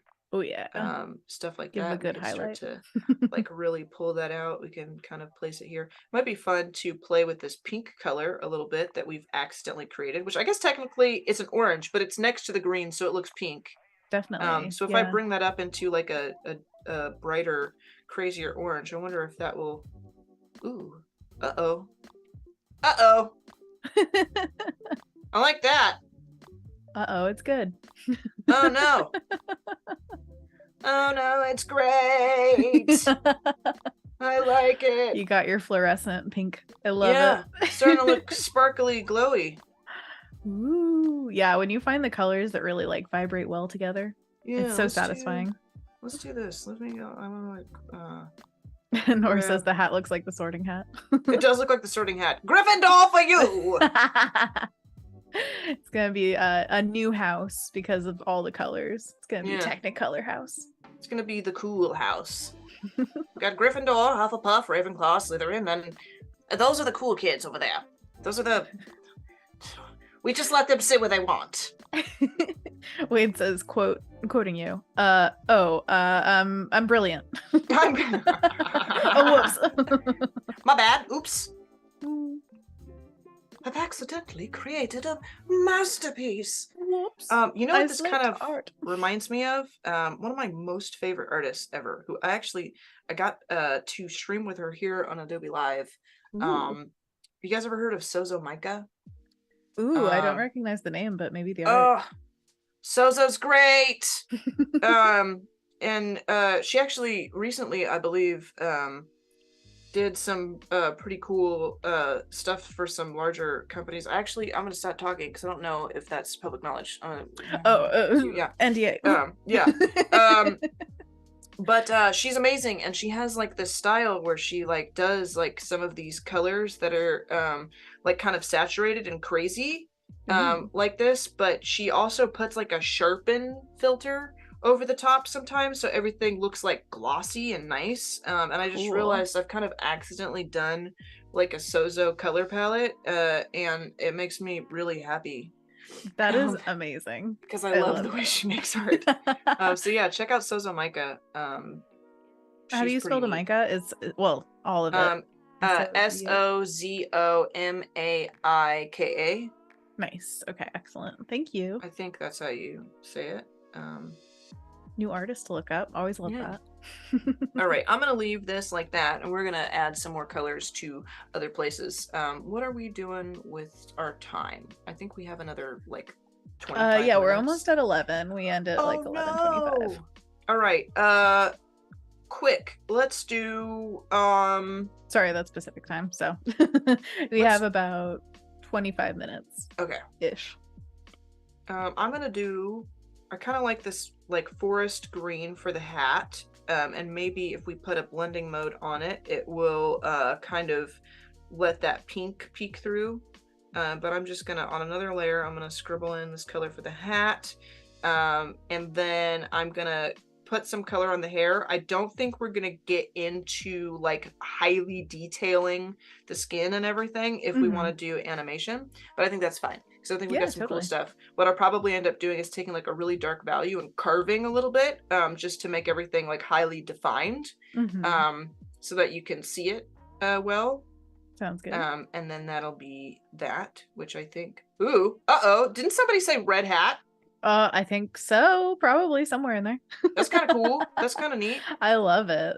Definitely having like, it looks like a rich velvet or something, like a luxe red. Yeah, what if she's a redhead too? What if she's like a red, like the tips of her hair is like red and it fades up into a different color. That love could it. Be fun. Definitely. It's like it's really dipped in blood. Yeah. Blood! Blah! Oh, I love the loose coloring with your like your painting is pretty defined already, so it feels like I don't know, it's this mixture of soft and hard. Thank you. Love it. I feel like after I have it like down pat, like what I really want the painting to look like, then once I start mixing the colors, I'm not overwhelmed with choices I need to make and things I have to do. It's just kind of there for me. That's kind of bright. That's kind of cool though. I'll throw some of that in there. I love it. What the heck? Let's do it. Why not? And then on a regular layer, so I'm just like painting purely in color, I will start to kind of bring out this color. I keep like glancing over at my other monitor where it's mirrored now because I feel like I can see, like I'm kind of looking at it differently. Does it give you like a zoomed out version so you can just like, see from afar? Yeah, it's a little larger.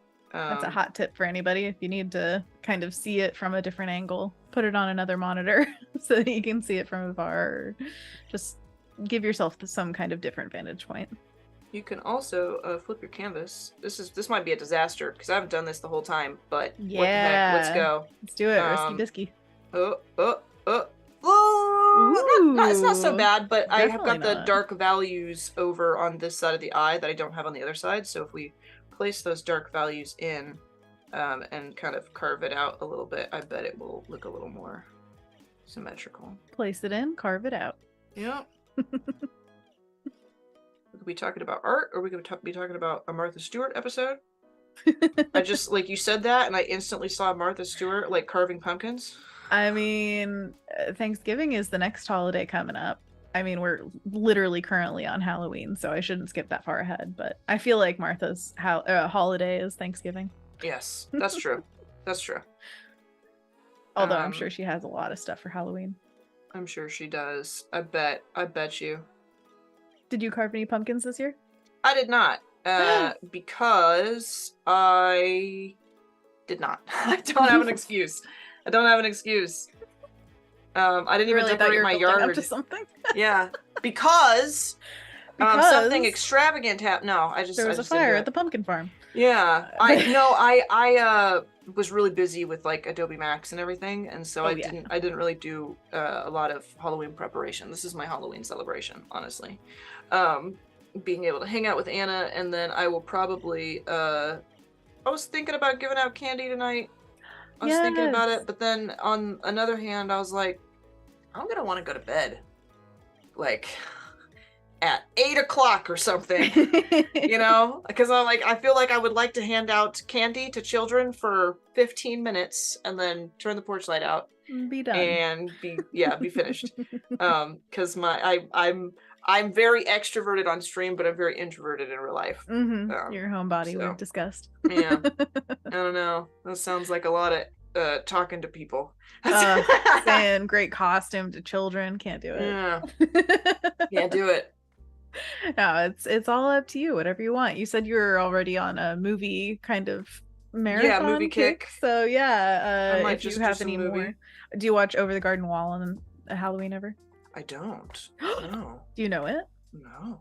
You don't know about Over the Garden Wall? I'm so sorry. I feel like I've wounded you. No, it's definitely not a wound. It's an excitement. You are going to watch it and love it. It is Halloween incarnate. It's such like an Americana Halloween experience. I love that. Yes, I'm so excited for you. Okay. Yes, so we're gonna We'll have check to it out. find where you can watch it. But Over the Garden Wall is a must and definitely worth owning for anybody in the Okay. chat who's looking for an awesome thing. It's basically All like right. a series of like 10-minute-ish episodes that all, if you watch them back to back, are like an hour and a half. So it's kind of like a movie Okay. experience. And it's animated. It's got Elijah Wood as a voice actor, so I Oh know no, you'll love I love Elijah Wood. it. Also, Tim Curry is in there, Okay. so Love Tim Curry. Don Cleese. I think there are a lot of voice actors going on, but it is absolutely beautiful, and you will love it. And also, you'll have a lot of music to add to your Halloween playlist. So Yeah, that sounds great. All right, let's do some animation, shall we? It's not Yes. finished. The painting's not finished, but we need to hook it up with some animation so that we don't get out of here today without some cool stuff. So I'm gonna select all of this and I'm gonna group it, and I'm going to duplicate this and I'm going to merge it so that I have all of my layers nicely tucked all together on another layer. If I want to go back to it, but now we can do some cool stuff. So I want to open her eyes, and I think we have about 20 minutes and we can open her eyes and maybe do some cool glowiness happening in other places. So I'm actually gonna do this with a frame animation, and what I'm gonna do, that's not the lyrics, but it works. I got a feeling you're gonna do a thing. You can make up your own lyrics. Okay, I am going to select the eyelids here. And I'm going to, let's do something like this. Let's grab those. Interesting. Okay. Let's grab this. I know it's gonna be weird, but I've decided that when it comes to animation, I'm gonna do things the way that like makes sense to my brain. Totally. Instead of, you know, like sometimes how people might expect, because this is just, it just works for my head. Hey, we had to talk about that at the beginning of the stream. If it works for you, follow it. All right. These are my eyelids, and I'm gonna duplicate these. So let's duplicate selection, please. There we go. Please and thanks. So now I have eyelids, and I'm going to close. I'm gonna like hide that. And what I'm gonna do real quick is on another layer, I'm going to draw what she would look like with her eyes open. Oh, and then I'm gonna take those eyelids and I'm gonna make frames out of them using the Liquify tool to just close them. Oh, that makes sense. So I have my eyelids separate, and let's snag like a color. This is like not very matchy, but I think we'll be fine. And I'm going to really quick, this is gonna probably look crazy when we do this. Oh, I can't wait. But I'm gonna go ahead and draw this eye. And I'm gonna grab a dark color here. Maybe we'll grab our sharp brush. This is one of those moments where I'm like, you're live, Val. We'll just see what happens, okay? There's no pressure. It's just a fun thing to watch. Make it good. Make it count. Okay. I guess these are going to be like really dramatic eyes. I kind of like it though. Yeah. I'm going to keep my painting zoomed out though, so I can kind of keep my eye on the ball as far as like how it all looks together. I don't hate that. I don't hate this eye shape. Absolutely not. I think it fits her really well. Breaking news, VooDoo Val is pleased with the weird eyes she's drawn. She will now move forward with drawing the pupils and eyelashes. Paco, could we get like a ticker tape at the bottom just on all? Breaking news. It's great. Breaking news. VooDoo Val is not having an existential crisis internally on stream. She feels that she's doing a good job. It's going well. We'd love to hear it. Okay. So there's an open eye, and I do like this. I do like it. I'm also on another layer. I'm gonna do the pupil separately, because maybe I don't know if we want it that big. We might want it smaller, or not the iris and the pupil, because there are so many options. Yeah, we'll do it like that. And I'm gonna go ahead and let's grab like this green color, and let's kind of fill in this shape. Nice. All right. There we go. I feel like that's going to make her look a little cross-eyed, or like her eyes are pointing in different directions. Wall-eyed. Yeah. I love a good wall-eye. But especially on this cats. is good. A wall-eyed cat is adorable. That's, Yeah. you can't go wrong with Facts. that. All right, there we go. And on this, I'm going to make another layer. I make layers when I don't want to ruin what I just made on the layer before it. That's when I make layers. And I am going to just give us a cat eye. Oh, she's gonna be so creepy. I love it. And then I'm going to grab this bright color here. And with our soft brush, I'm going to just give us a little bit of pizzazz. We'll maybe make this dark up here, and I'm gonna grab that real quick, make our brush small, and I'm gonna come in here and just make it glow a little bit. And then we're gonna duplicate this. We're not gonna paint two separate eyes because we don't have the time, and I would not do that if I had the time. You could not make me. You could not make me do this. You are not the master of this realm. I am. So I'm going to select that, and I am going to merge selected, and I'm going to select both of these and group them. And I might transform this just to be a little like this. I don't know. I'll just put it right back to where it was before I made that decision. Let's duplicate this group. Let's grab it and let's flip it horizontal, and I'm going to hold my little touch shortcut here, and we're going to see, does it look crazy? Oh yeah. Little bit crazy. But in a good way. But in a cool way. Okay. So there we go. I feel like her eyes are a little close together, and I want to grab them. Let's do a select multiple. How are we doing on time? We've got about 15 minutes. Okay, we can do this in 15 minutes. We got this. In you. All right. I'm going to transform these, and I'm going to... I think I've kind of because my canvas isn't straight. That's why it was weird. There we go. Yeah, that's why it was odd. Nora says Legend says if you look in her eyes, you turn to rock. I love that. Yeah, women with green eyes like this canonically turn people into stone. Green eyes. I think that, yeah. I think, it seems lonely. Everybody you look at turns into stone. Unless you get some cool rock friends, some like super cool rock friends. Like Grog from... exactly his name? What I was thinking of. Yeah. Like, I was going to say cool rock friends from New Zealand. That's what I was saying. Ghost. Yeah. My New Zealand accent is not up to par, but yes. Mine neither. It's fine. Real quick before I forget to, I want to grab... No, not the lasso. Not the lasso. Blast! Let me grab like this dark green because I just want to carve out the corners of the mouth real quick. Because I feel like you can see her better if those lines are sharp. I feel like you can now see our gal. Oh yeah. You can visualize her. This is way more anime than I thought it was when I started painting it. I did not think this was an anime character, but it is. It's totally is. When you realize. When you see it, you will believe it. I love it. Now we're going to, let's unhide the, we gotta kind of make these larger. So let's grab the Liquify tool. I was gonna make these fit the eyes I just painted. So let's go into transform. Never used Liquify in Fresco. This is gonna be fascinating. It's amazing. It's so, you have so much control.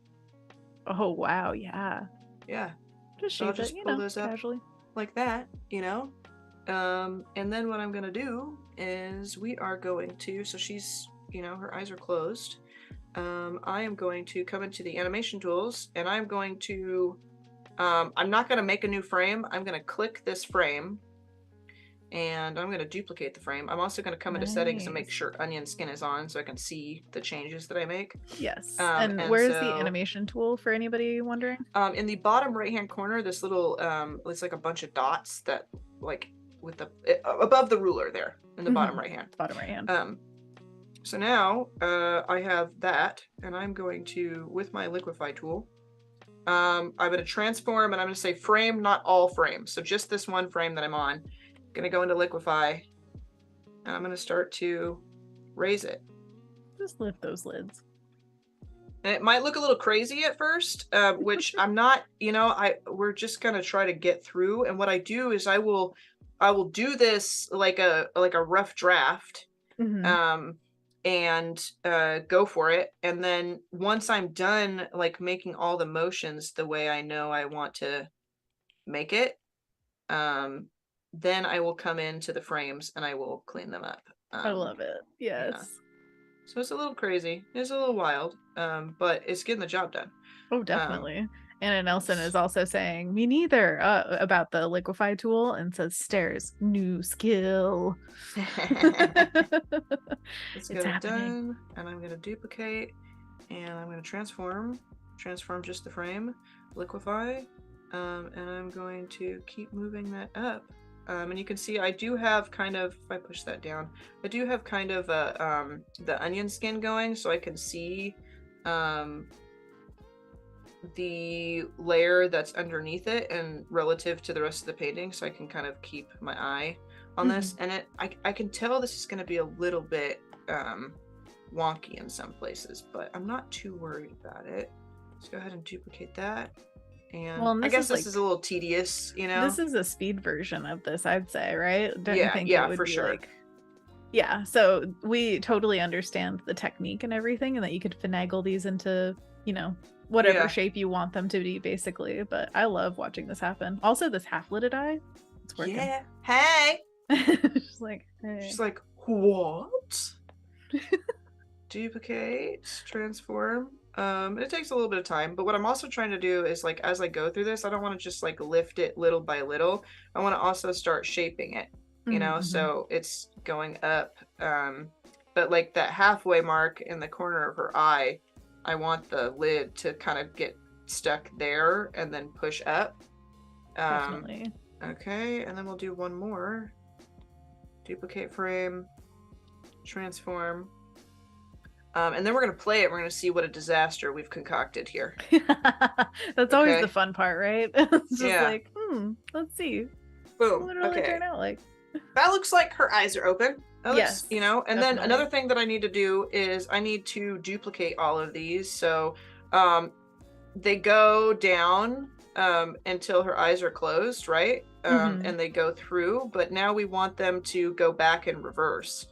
We don't want it to open up and then immediately go to the frame that's closed. So what I do is I just click and duplicate, and every time I duplicate one, I bring it to the end so that I can reorder in reverse. If that makes sense. Is there a way to boomerang the animation as well? I think there is, actually. Now that you say that, let me go back real quick. I think there actually is a boomerang. I haven't used it though. Maybe this is. I think it's in settings, in the animation settings down there, right? Loop playback. Playback is set to loop. Boomerang. So look at that. What? Oh yeah. So it's a little bit wonky. It's a little bit wonky, like with kind of how I've done it, but it looks like she's blinking.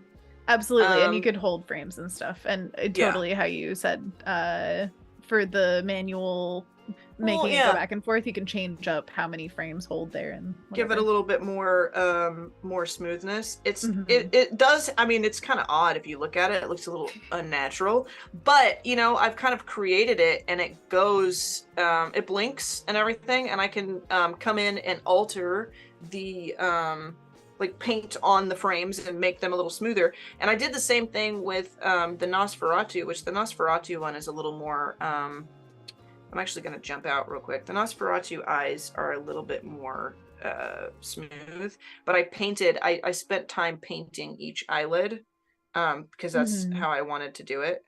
And I made his bottom eyelids come up too. Yeah. So it's a little more natural. It still needs some more frames like mixed in, and that takes a little more time, you know, which I you know, I don't really have time to clean that up 100% today, but I love seeing it. Yeah, the general sense is in there, so you could go in there and really flesh it out if you wanted to. Yeah. And I think too, I kind of want to she's seen something. But I think that I will also come in and just kind of draw, since we don't have the animation playing. She just looks like her eyes are wide open, but I can kind of draw a little bit and just calm it down just a little bit. But I think we're kind of coming to the end of the stream. I wish I had painted faster in the beginning so that I had more animation to show, because I think we're probably like 10 minutes out. Well, and we got so many good questions answered, and also Anna Nelson is saying, so good though, and Nora says, hypnotized. That should be the title of this piece. Hypnotized. I can call it that. But I hope that, even though we didn't finish like doing, it's not like an animated masterpiece. I don't think anyone would call it that, but hopefully, if you folks wanted to go and do like kind of your own animation, that you can see how using that Liquify tool is like really easy to go in and get the point across with your movements. And then I think after that, it's just kind of a matter of how much time you spend cleaning something up.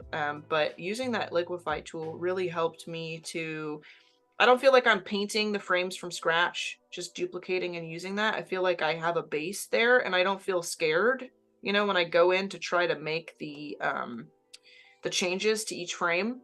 It's just already there. And I feel like in Fresco, I feel like I have more control with the Liquify tool than I do when I use Liquify in Photoshop.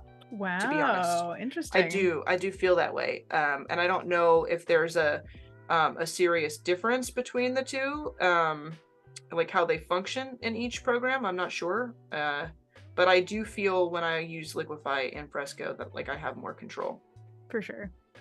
So. It might just be like the smaller form factor of having it on the iPad with a little pencil brush or something. I don't know, but hey, whatever program floats your boat. Yeah, I think when you use Fresco, you do feel like you have like more of a mastery over the tools, because I'm just, I'm holding my iPad and I'm like, putting things where I want it to be. And typically, I guess now that I think about it, I don't really use Liquify in a lot of paintings. When I was using Liquify, I was using my mouse in Photoshop for other unrelated things. So maybe it's just like using Liquify with my mouse for graphic design versus using Liquify with my stylus here for painting. Possibly, yeah. But I like it. We all like it. Well, and we've learned something new here today. I didn't even know that Liquify existed in Fresco. Where did you find that? It is brand new, and it's kind of hiding. So if you go into the transform tool, it's down there at the bottom. Gotcha. Okay. Hot tip. Yeah. Everybody update your Fresco. Get the new stuff. Update. But it is really, really easy to kind of control the changes and things that you make subtly to your frame animations. And I think it allows you to lay the groundwork for it, again, like I said, so you're not like going in and like painting something for the first time, making a new frame. If you decide to approach animation with frame animation, you can also do the path animation, which, oh my gosh, it makes so many things so much easier just to be able to use the path animations. I don't know, maybe we'll do like a I'm sure we only have like a couple of minutes left here, but in that couple of minutes, I'm going to give our little hat right here, I'm going to give it some swirlies. I'm going to grab a really bright color, like there's like little fireflies swirling around. Love that. I'm just going to do one dot here, and I'm going to grab that, and I'm going to make it very shiny and bright, just like a little dot. Once again, shiny. There we go. And I'm gonna go to path animation, and I'm gonna make this float like a maybe we'll do like a figure 8. So cool. I love path animation so much. I'm gonna add multiples. Whoa. I'm gonna scatter them and I'm gonna grow and shrink them by percentage. And I feel like I also need to make a new layer. Let me get out of animation. Let me make a new layer and clip it to that layer and just turn let's add like a hue and saturation just so I can like, ooh, that should be clipped. There we go. Yeah.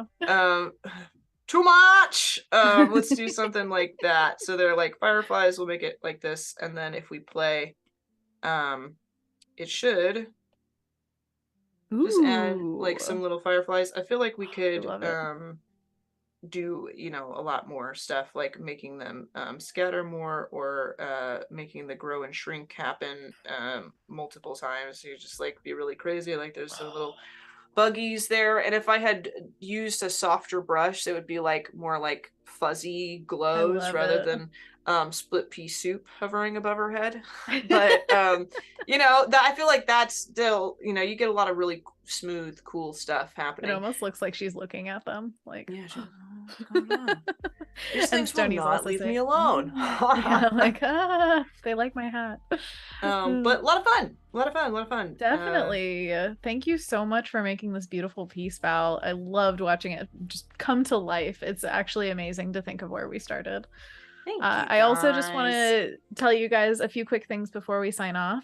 Stick around for the Illustrator Creative Challenges with Tyler Pate today. And then also immediately following the challenges, stick around for a new episode of Power Prompts with Cody Bear. Whoop whoop. We love Cody Bear. Hey, we do. And it's going to be followed by a new episode of Design to the Rescue with Adobe evangelist Paul Janney. Oh yeah, definitely stick around, folks. There's a lot of fun, crazy, wacky, wild things happening here. There's so much fun stuff. And one of those amazing things has been painting with you today, Val. Thank you so much for this magic. More compliments to Val. Everybody hop into her DMs and just be like, I love your work so much.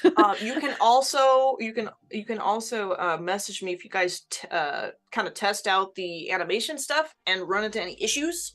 I would be happy to help you troubleshoot things or test things out. So let me know. But Anna, I'm so glad I got to stream with you today. It's been too long to stream with you. And happy Halloween. This has been so much fun to be with everybody on this special day. Go get some candy or snuggle up with a good movie. Val, watch over the garden wall. I will. I have homework. Okay, excellent. I'm glad, because the whole chat was like, oh, you gotta watch it.